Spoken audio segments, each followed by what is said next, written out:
As far as I could remember back when I was even 5 years old, I remember my mother kind of always watching me, what I was eating, and she just didn't want me to gain weight. So she would tell me what to eat, what to stay away from, and I started to feel deprived. I remember even back then feeling deprived and being frustrated that I couldn't eat what everybody else was eating. So I kind of got wise to that, and I decided, well, if I'm not allowed to eat what I want to eat, I'm going to eat it in private when nobody's looking. And that was the beginning of really kicking off my eating disorder of binge eating.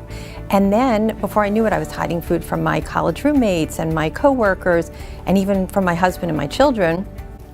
And just for an example, we would go to the New York Yankees game, and while they were focused on the game, I was planning my escape to the concession stand, and I was hoping not to get caught. And that's really how I lived life. Hi, I'm Julie Latz, and I help binge eaters stop the insanity of yo-yo dieting and food obsession so they can have a peaceful relationship with food. So here I was being featured in a local magazine with a personal trainer, and I was feeling great.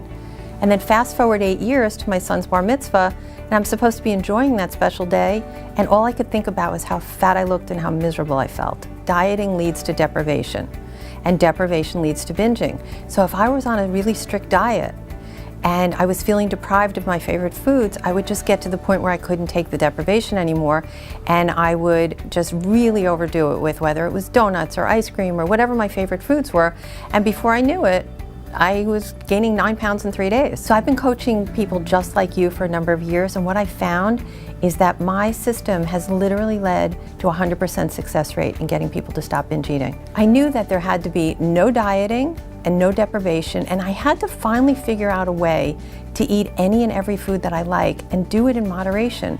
And I'd never been able to do that before with any food. It was always either a whole box or a whole bag, or else I would stay away from it. Basically teaching people how to be awake at the plate and enjoying their food instead of numbing out from emotions where they're on autopilot with their eating. So when they're paying attention to how the food tastes, when they're paying attention to what they're really in the mood for, they don't need to overdo it. I can now go to any event and feel 100% calm around food. And I'm not afraid that I need to be hiding junk food and eating in private. So what I call it is the magic zone. It's a very calm place where you don't feel the need to binge and you don't feel deprived. Binge eaters go from diet to diet, and they think that if they can stick to a diet long enough, they'll be able to take off the weight and keep it off. But the willpower can only really last so long. None of my clients believe that they can eat anything in moderation. They feel like they have to stay away from the ice cream, the candy, cookies, because if they get started, they'll eat the whole bag or the whole box. They just don't believe it's possible for them, but their results don't lie. Every single person I've worked with has learned how to eat whatever they want in moderation. If you want to learn how to enjoy food instead of feeling like a slave to it, I can help you have a peaceful relationship with food.